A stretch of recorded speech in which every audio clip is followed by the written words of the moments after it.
Bonjour à toutes et à tous. J'espère que vous nous entendez bien.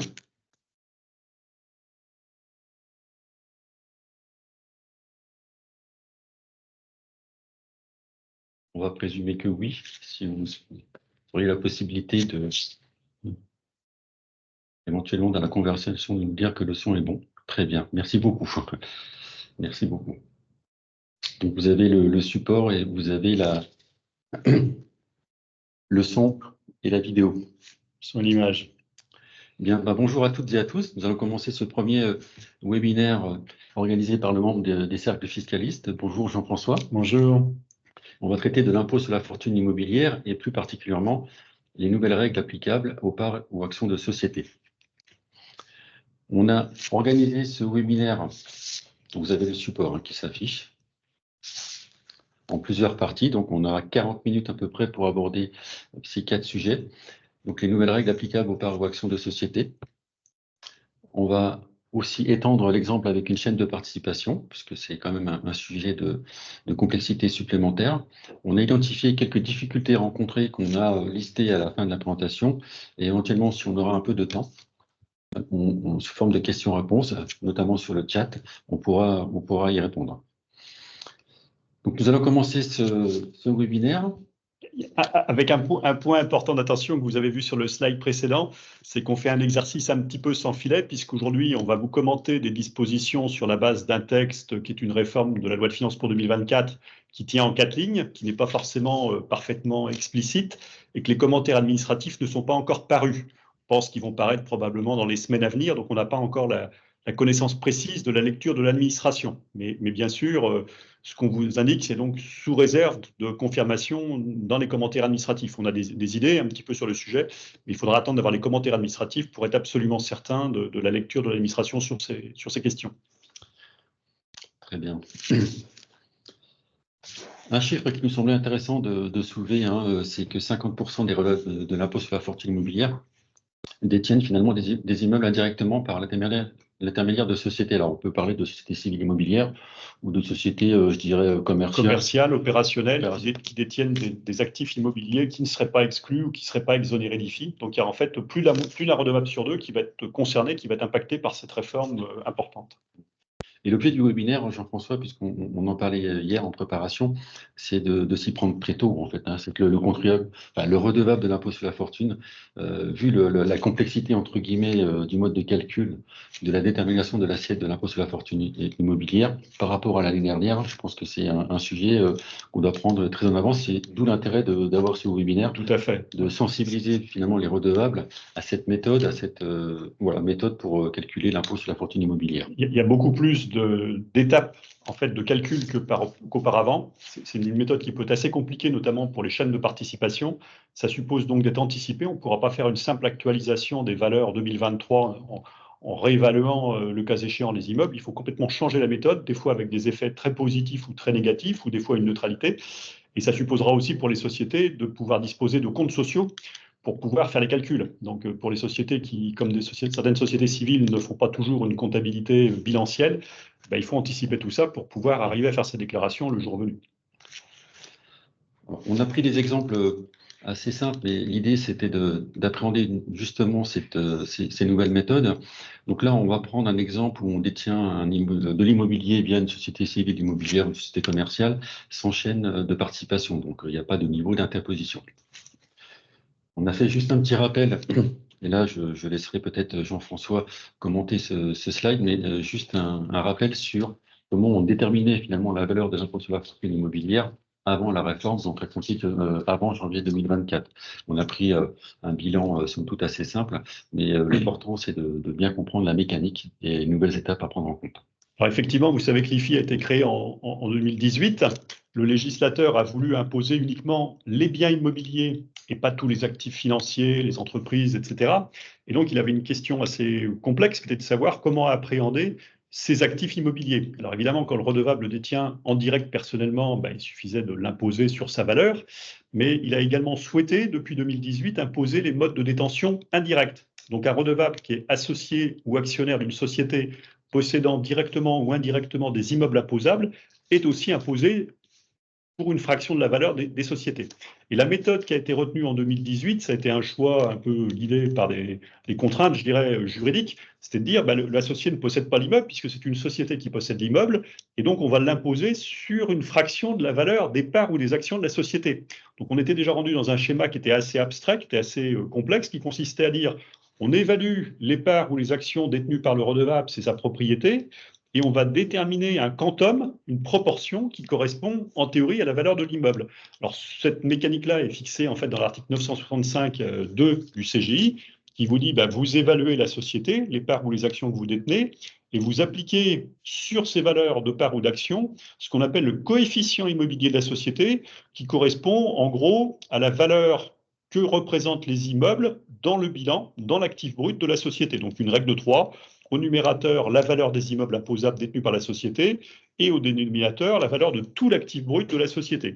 Donc, quand on avait ce coefficient immobilier, qui était un pourcentage en fait représentant l'actif immobilier de la société, on le rapportait, on l'appliquait sur la valeur des parts ou des actions, et ça donnait l'assiette du redevable. Donc c'était un schéma qui était déjà en 2 étapes, qui était un petit peu abstrait, mais qui fonctionnait correctement, je dirais, sauf des cas un peu complexes. C'était la méthode qui s'appliquait jusqu'en 2023. Très bien. Peut-être commenter le bilan. Alors, avec, on va prendre un l'assiette. exemple, voilà, Oui. pour essayer de vous montrer un peu plus concrètement ce que ça pouvait donner. On a pris l'hypothèse d'une société qui a un actif multiple, en fait, un actif avec un immeuble imposable soumis à l'IFI qui vaut 1 million d'euros.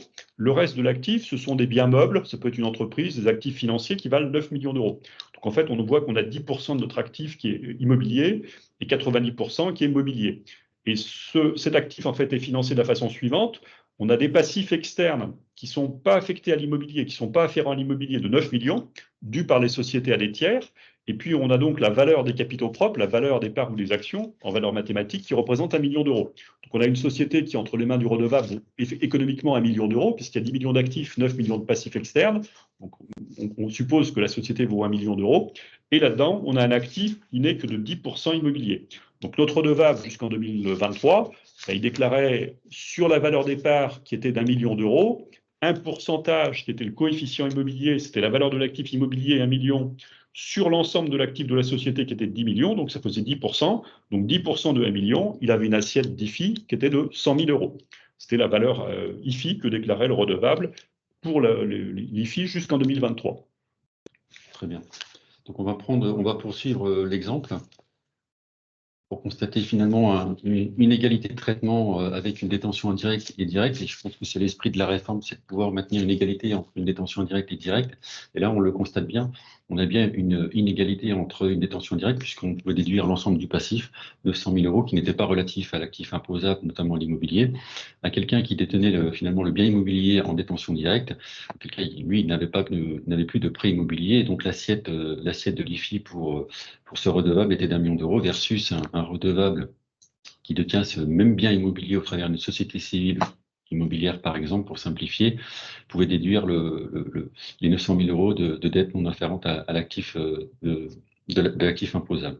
Donc, ce qui fait que je pense que si on poursuit l'exemple, alors c'est des exemples somme toute assez simple, mais qui peut se complexifier. Alors là, la situation, on va le voir avec l'égalité de traitement dans la nouvelle méthode. En fait, voilà l'exemple que vient de démontrer et d'illustrer Frédéric démontrait qu'effectivement, on n'avait pas une égalité de traitement entre une détention directe et une détention indirecte. Et on ouvrait par là même des possibilités à certains redevables astucieux, peut-être, de réduire leur assiette IFI. Et donc, ça a fortement agacé Madame Pires-Bonne et quelques députés qui, dans le cadre de la loi de finances pour 2024, ont proposé par un amendement en première lecture à l'Assemblée nationale de réformer la méthode d'évaluation des parts ou des actions pour l'IFI. L'objectif étant double.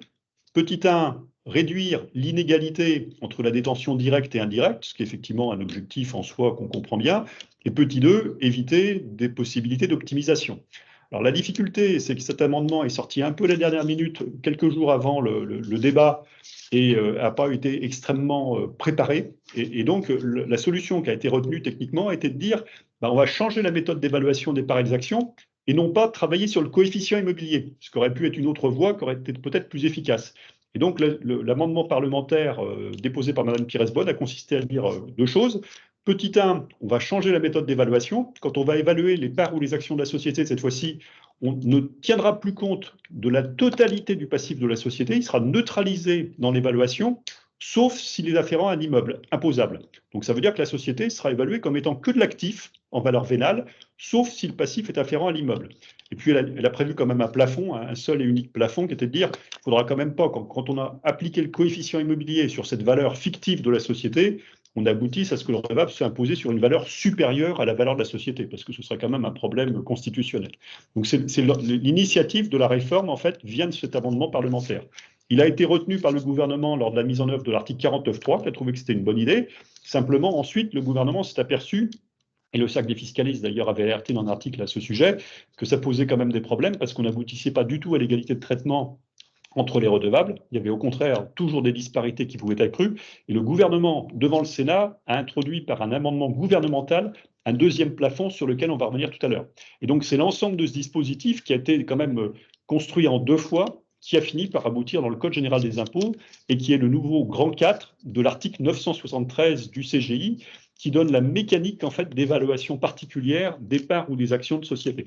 Donc désormais, on a l'article 973 avec 4 grands paragraphes, et le grand 4 constitue en fait, cette nouvelle règle d'imposition des sociétés, d'évaluation des sociétés.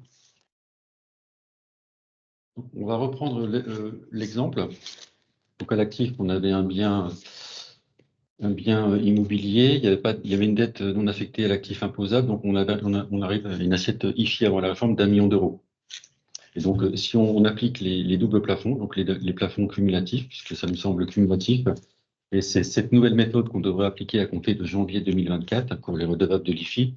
Et donc, cette assiette théorique, donc, après avoir calculé le coefficient immobilier, on applique à cette valeur théorique, on arrive à une assiette théorique d'1 million d'euros. On va la comparer à 2 plafonds. Le premier plafond, c'est la valeur réelle des parts. Et donc là, effectivement, on ne doit pas en tout cas dépasser la valeur réelle. Donc effectivement, la valeur réelle des parts avec un passif de 9 millions, ce sont les capitaux propres, donc ça vaut 1 million d'euros.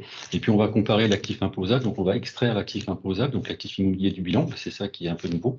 Et on va donc on va déduire une dette affectée à cet immobilier. En l'occurrence, il n'y en a plus. Donc finalement, l'assiette correspond à 1 million d'euros. Et donc l'assiette théorique est comparée à ces 2 plafonds, et puis on prend la valeur la plus faible de ces 2 montants. En quel cas, le même montant pour les 2 plafonds, et l'assiette IFI après la réforme est d'1 million d'euros. C'est la nouvelle méthodologie. Voilà. Donc c'est pour ça qu'on vous alertait tout à l'heure sur la nécessité d'anticiper, puisque précédemment, on n'avait que 2 étapes. On évaluait la valeur réelle d'une société et on appliquait un coefficient immobilier sur cette valeur et on avait une assiette imposable. Désormais, c'est beaucoup plus complexe, puisqu'on va faire d'abord une valeur fictive de la société sans passif.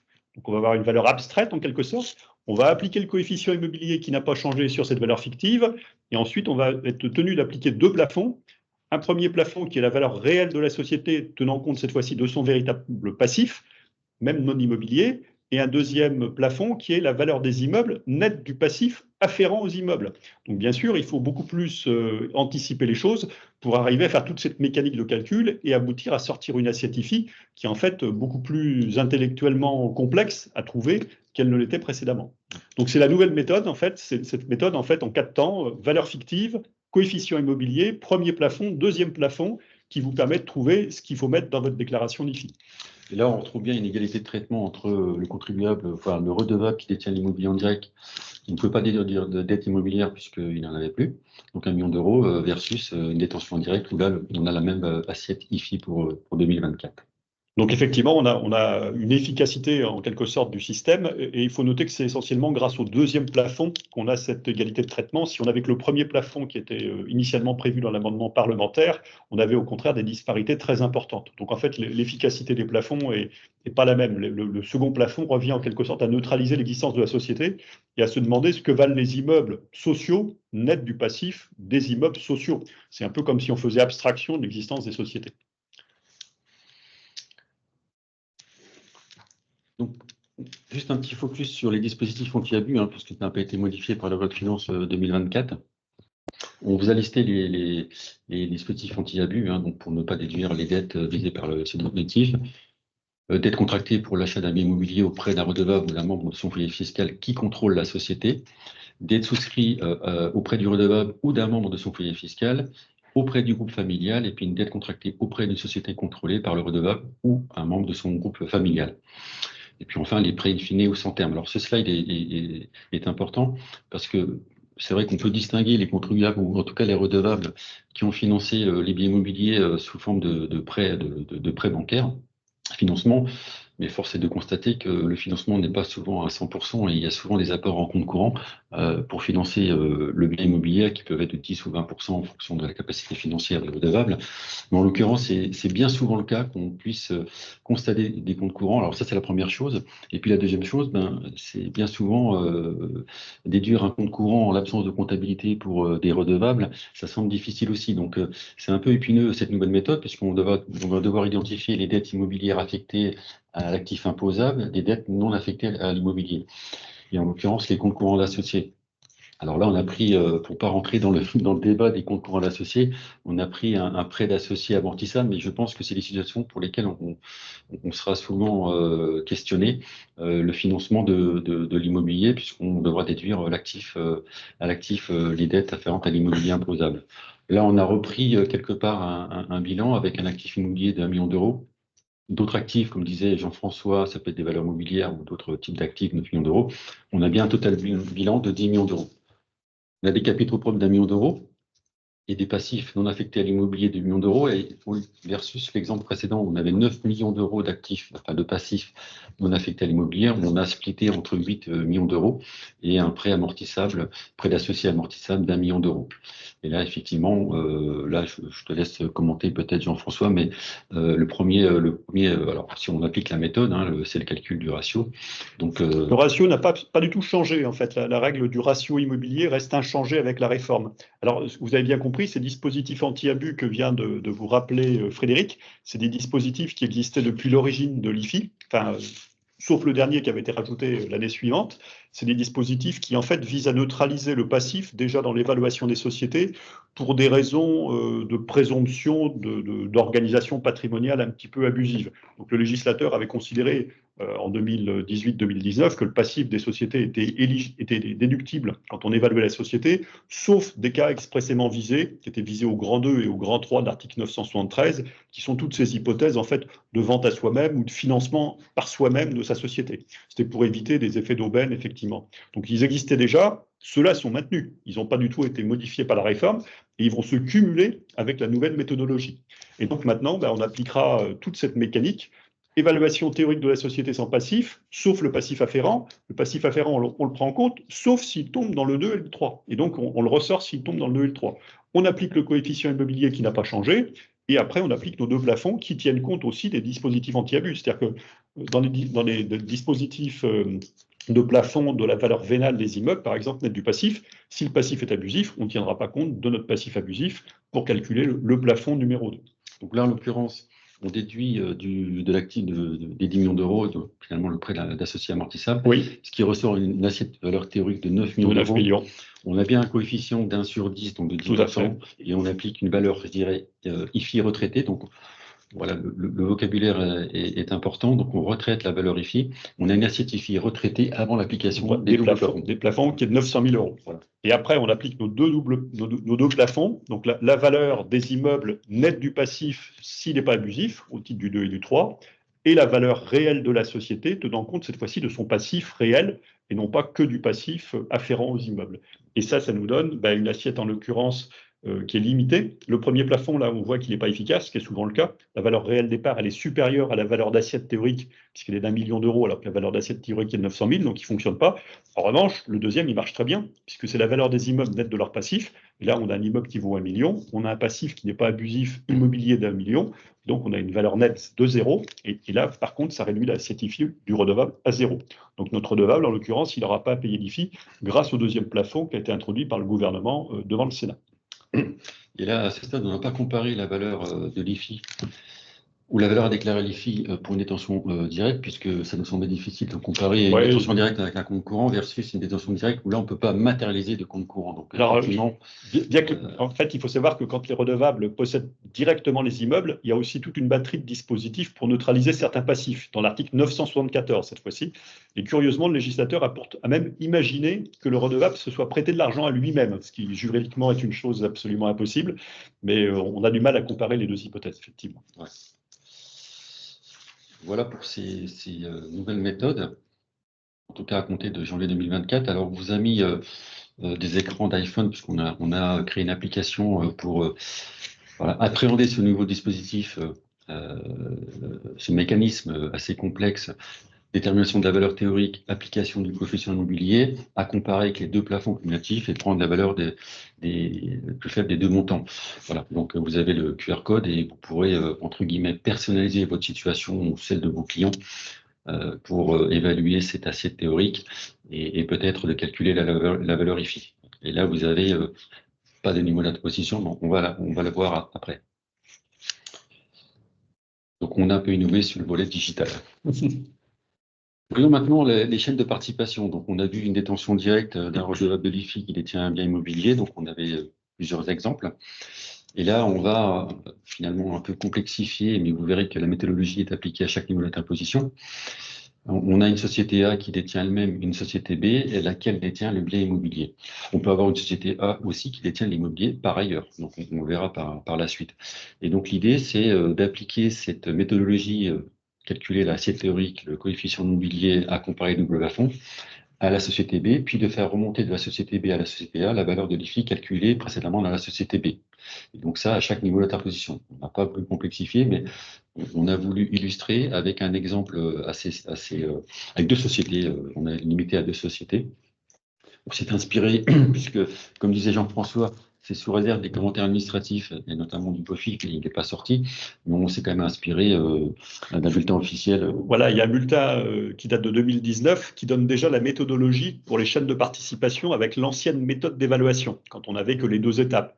La question s'était déjà posée de savoir, pour tous les redevables qui détiennent des groupes de sociétés dans lesquels les filiales ou les sous-filiales détiennent des immeubles, de savoir comment on appréhendait l'assiette qui, in fine, est dans la valeur des titres de la holding.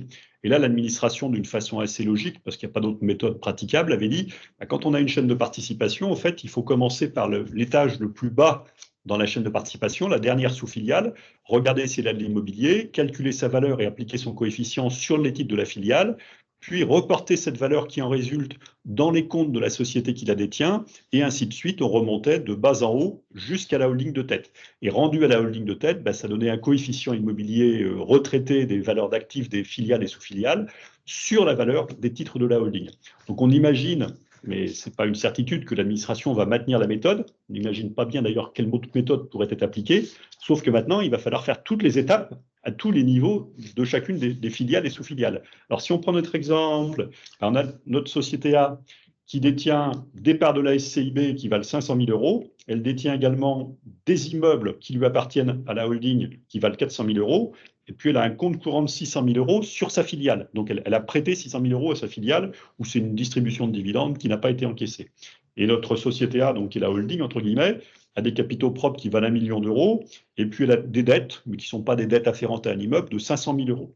Et puis, quand on descend dans la filiale B, celle qui est détenue par A, on a notre immeuble qui vaut 800 000 euros. On a des liquidités ou des valeurs mobilières de placement qui valent 300 000 euros. Et le passif de notre société des filiales, c'est les capitaux propres, 500 000 euros.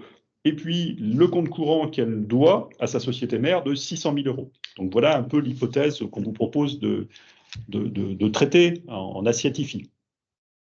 Et donc, si on reprend la méthodologie qu'on a évoquée en première partie, on va donc calculer les valeurs retraitées. Donc, en l'occurrence, là, effectivement, il n'y a pas de passif afférent à l'immobilier. Je reprends mon bilan juste en face de moi. On a bien 1,1 million au total actif et on n'a pas de dette afférente à l'immobilier. Donc, on a une valeur retraitée d'1,1 million avec un coefficient immobilier de 800 sur 1,1 million, puisque c'est la valeur de l'immobilier qui figure à l'actif. Et on va le comparer à une valeur réelle. Donc, la valeur réelle, c'est l'actif moins le passif. Donc là, en l'occurrence, ce sont les capitaux propres de 500 000 euros. Et puis, le plafond immobilier, en l'occurrence, c'est 800 000 euros. Il n'y a pas de dette afférente à l'immobilier, donc on est à 800 000 euros. donc la valeur de l'actif imposable. Et on doit comparer cet assiette IFI théorique de 800 000 euros qu'on vient de calculer, retraité, à ces deux plafonds, et puis on va prendre le plus faible des deux montants, donc c'est-à-dire la valeur réelle, c'est-à-dire 500 000 euros.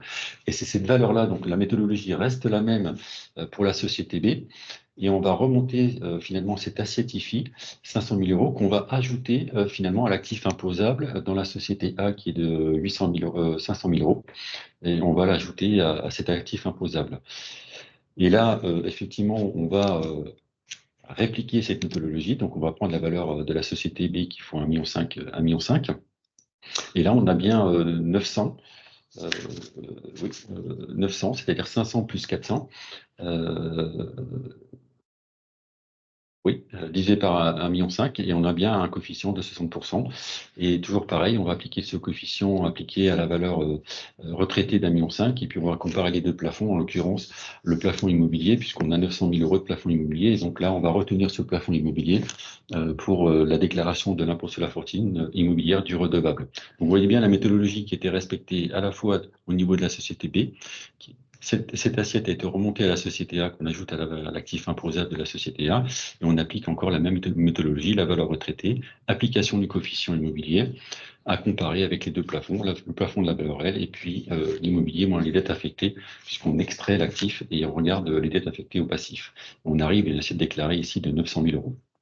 Alors c'est là qu'il faut que les redevables anticipent, parce que là on est sur un exemple très simple avec deux sociétés, mais on a des contribuables qui ont des groupes plus complexes, notamment des groupes qui contiennent des activités professionnelles et des immeubles imposables, où des fois on a des structurations avec des sous-filiales nombreuses et variées, et là il va falloir faire un travail assez précis, en fait, partant du bas vers le haut, sur toutes les entités, et remonter jusqu'à la ligne de tête. Donc ça prend quand même un certain temps, et ça nécessite un peu de rigueur pour ressortir une assiette IFI qui corresponde aux nouvelles normes.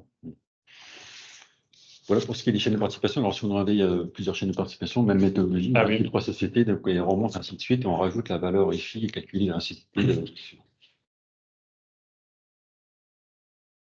On vous a mis encore des écrans d'iPhone, d'application. Là, effectivement, on a proposé l'application, enfin, en tout cas, on propose l'application avec un niveau d'interposition avec une chaîne de participation.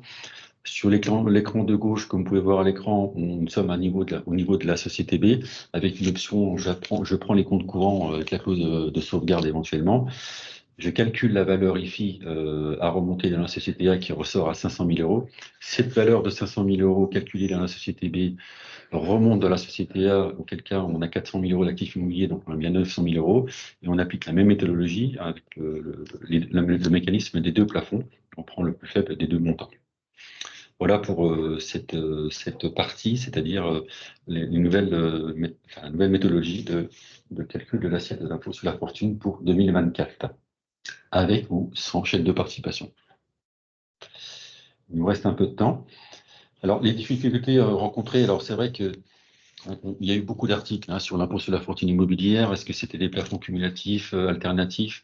Je pense qu'on peut déjà pratiquement y répondre, même s'il n'y a pas de résultat officiel. Le problème est venu de la rédaction un petit peu sommaire et qui résulte de 2 amendements. Donc c'est vrai que c'est 2 textes qui se sont fusionnés, qui a donné lieu à beaucoup d'hésitations. Alors la première était de savoir si les 2 plafonds, le plafond de la valeur réelle de la société et le plafond de la valeur des immeubles net du passif y afférent, c'était des choses qui étaient cumulatives ou alternatives. Alors certains auteurs au début ont pris le parti de considérer que c'était alternatif et non pas cumulatif, ce qui était possible grammaticalement. On pouvait lire la phrase des 2 façons, en fait, parce qu'il y a une phrase subordonnée qui peut se rapporter au groupe nominal qui précède ou au groupe nominal qui suit. Donc c'était très ambigu. Moi, ma position était de penser que c'était plutôt cumulatif, parce que quand on prend l'exposé des motifs de l'amendement du gouvernement qui a introduit le 2e plafond, on voit très nettement qu'il n'y a aucun caractère alternatif. L'idée étant de renforcer l'efficacité du système, et notamment la neutralisation des situations des redevables en détention directe ou indirecte. Et donc l'administration depuis a eu l'occasion de s'exprimer oralement, donc ça ne l'engage pas, mais ça sera probablement la chose qui sera confirmée dans le BOFIP en disant que les plafonds étaient bien cumulatifs.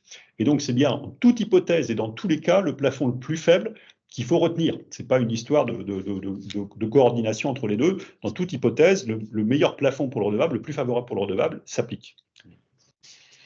La deuxième des questions qui se posaient, celle-là, elle est aussi liée à la rédaction du texte, c'était de savoir si, lorsqu'une société n'a aucun passif non immobilier, donc elle n'a pas de passif du tout, ou elle n'a que des passifs immobiliers, vous pouvez appliquer malgré tout les plafonds.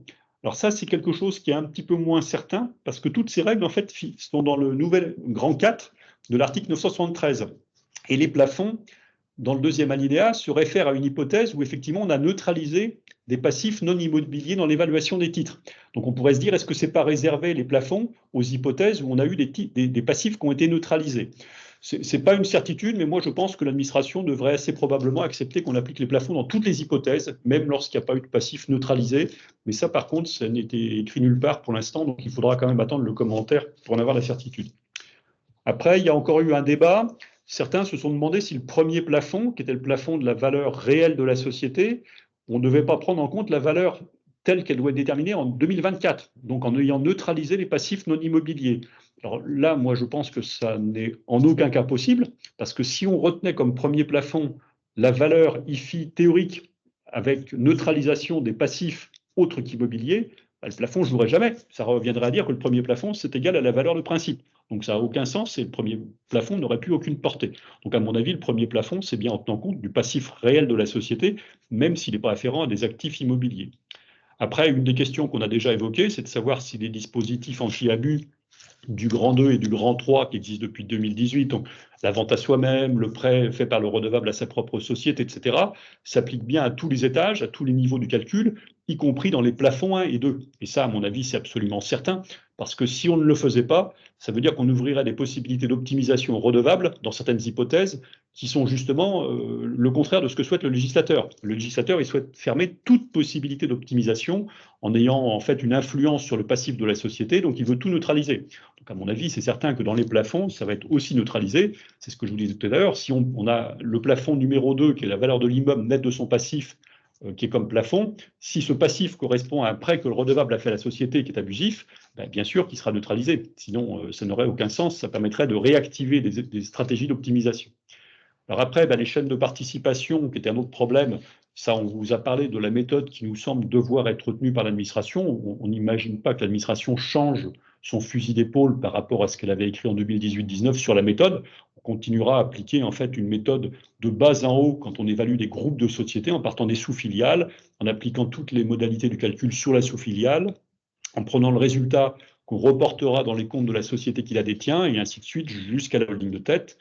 Et enfin, il y a une question qui en résulte, qui est un petit peu plus curieuse, c'est qu'il n'est pas rare en fait que dans les groupes de sociétés, il existe des comptes courants entre les sociétés elles-mêmes. Par exemple, la société mère a prêté de l'argent à la filiale. Alors là, la chose curieuse, c'est qu'en fait, quand on va évaluer les titres de la filiale, on va neutraliser ce compte courant s'il n'est pas afférent à un actif imposable. Donc on va en quelque sorte survaloriser les titres de la filiale en ayant neutralisé sa dette de compte courant, la dette de passif de compte courant, et puis on va rapporter cette valeur réévaluée dans les comptes de la société mère. Mais dans les comptes de la société mère, on va trouver la créance de compte courant, puisque c'est elle qui a prêté la fille. Et donc on pourrait avoir le sentiment qu'on est en train d'imposer deux fois la même chose, une fois en fait, puisqu'on l'a neutralisé dans la valeur des titres de la filiale, et une fois parce qu'on le retrouve comme créance dans les comptes de la mère. Donc on aurait une double imposition, en quelque sorte, d'une partie de l'assiette. Alors ça, cette question a été soumise à l'administration qui s'est prononcée pour l'instant que verbalement, mais l'administration nous a dit, bah oui, je comprends bien la problématique, mais le texte lui-même ne prévoit aucune règle qui permettrait de neutraliser la créance de compte courant dans les valeurs de société holding. Ce n'est pas du tout prévu par le législateur, donc ça paraît impossible à faire par des commentaires administratifs.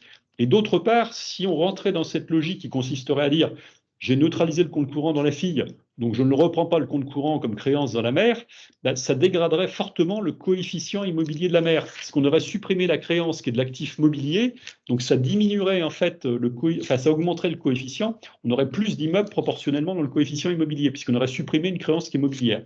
Et donc l'administration nous a dit, vous auriez peut-être en fait plutôt une défaveur à neutraliser le compte courant plutôt qu'un bénéfice à le faire. Et donc, a priori, pour l'instant, on n'aurait aucune mesure particulière, hein, sauf à ce qu'il y ait quelque chose d'autre dans les commentaires administratifs qui seront bientôt publiés.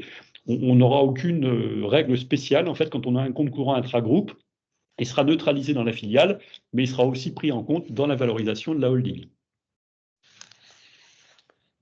Merci Jean-François. Voilà pour les difficultés qu'on a identifiées.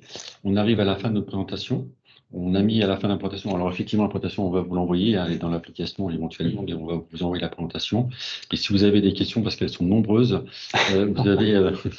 vous avez nos coordonnées, vous avez un QR code, et effectivement, on est sur le site membre Cercle des fiscalistes pour éventuellement personnaliser les situations pour vous ou pour d'autres personnes. Alors, on voit les questions. Alors, il y en a une qui est posée très fréquemment, qu'on peut peut-être déjà évacuer tout de suite, c'est de savoir si ce nouveau système est systématiquement défavorable aux redevables. Et là, non, c'est le contraire, a priori. Il y a beaucoup de redevables qui vont bénéficier du dispositif. Tous ceux, en fait, qui avaient des sociétés qui détenaient des actifs immobiliers avec des passifs immobiliers et des actifs mobiliers, par exemple des valeurs mobilières ou des fonds de commerce sans passif, aujourd'hui étaient défavorisés par la méthode applicable jusqu'en 2024. La méthode, en fait, diluait le coefficient immobilier parce qu'on ne prenait pas en compte l'affectation du passif. On ne tenait pas compte du fait de savoir si le passif avait été afférent aux immeubles ou afférent aux biens mobiliers. Et donc, ces situations-là étaient défavorables aux redevables qui payaient plus d'IFI qu'une détention directe. Aujourd'hui, tout va être rectifié grâce au deuxième plafond. Donc, on a un certain nombre de redevables qui vont avoir en fait une diminution de leur assiette IFI s'ils font bien le calcul. Alors, il y en a d'autres, par contre, bien sûr, qui auront l'hypothèse inverse où ce sera moins favorable. Et puis, pour certains redevables, ce sera neutre, parce qu'en fait, les méthodes nouvelles vont surtout avoir un impact pour les sociétés qui ont des actifs mobiliers et immobiliers du passif. Mais si on a une société qui est purement immobilière sans aucun passif, ça devrait être à peu près neutre dans la plupart des hypothèses par rapport à 2023. Voilà pour les principales questions. Dans l'exemple, oui, le compte courant de la société B n'était pas affecté à l'acquisition, oui. Dans l'exemple, oui. Donc, oui, c'est des comptes courants qui n'étaient pas affectés aux passifs, aux acquisitions d'immeubles. Donc, c'était des passifs en fait neutralisés dans le calcul. Sinon, ce n'aurait pas grand intérêt en termes pédagogiques puisque ça ne changerait pas la méthode d'évaluation. Voilà, on va essayer de respecter l'horaire. Merci à toutes et à tous de votre participation. Alors, c'était notre première pour le Cercle des fiscalistes, ce webinaire. Je pense qu'on mettra aussi à jour la présentation suite aux commentaires administratifs. Et puis, si vous êtes intéressé, effectivement, vous pouvez nous contacter via nos coordonnées sur le site des Cercles des fiscalistes. Et un grand merci pour votre participation et à très bientôt pour d'autres. Voilà, pour d'autres webinaires, parce qu'on imagine pouvoir faire une série à l'avenir avec nos collègues du Cercle des fiscalistes qui ont énormément d'expertise sur plein de sujets. Et donc, pouvoir à l'avenir vous proposer régulièrement des webinaires relativement courts sur des sujets précis, des sujets techniques d'actualité, pour pouvoir vous aider dans vos activités et votre compréhension de la fiscalité, ce qui est le rôle du Cercle des fiscalistes. Alors, juste une précision, les gens se déconnectent, mais tant pis pour eux, il n'est pas 40. Nous avons enregistré le webinaire, donc qui sera en replay. Je pense que Philippe, notre président, pourra le mettre sur le site. Et un grand merci aussi pour Philippe Gounod d'avoir autorisé ce webinaire. Merci. Merci, au revoir. Merci beaucoup, à très vite, au revoir.